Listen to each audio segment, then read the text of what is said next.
Hey G, today I brought a ring. It's real chintzy. I broke it when I stepped on it when I was moving to Arizona. But I've had this thing for about almost 12 years now, 11 years now. I got this thing. I got it in Iraq. So in 2002 I graduated high school. 2004 was my first time I went to Iraq.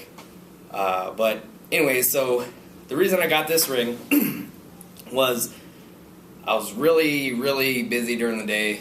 I didn't smoke, but I chewed a lot of tobacco, like cans a day. And that's normal for military people to do. But one of my workers I worked in a civil engineering squadron, so we had workers, they'd cut the grass, whatever. So this guy came, where we bought all our supplies was out of Copenhagen, chew, whatever you guys want to call it. So he walked probably about like 10 miles roughly from his house to the village to buy me a can of Skull.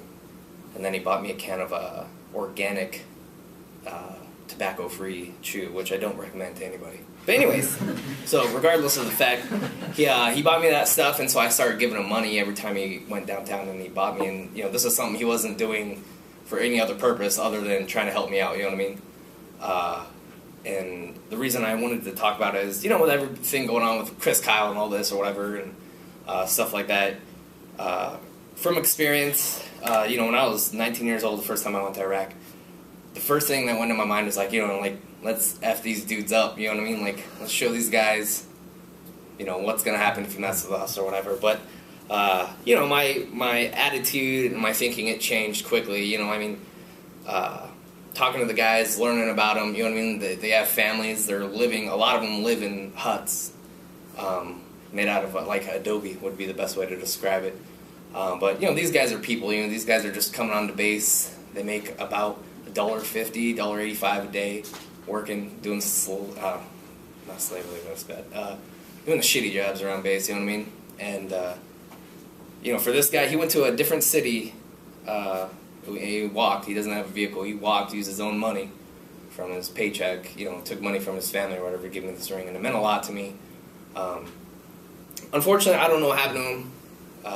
There was an issue with our workers. Every time we got attacked, they would not show up to work. So then we had to turn him in. So he could be in jail, he could be dead.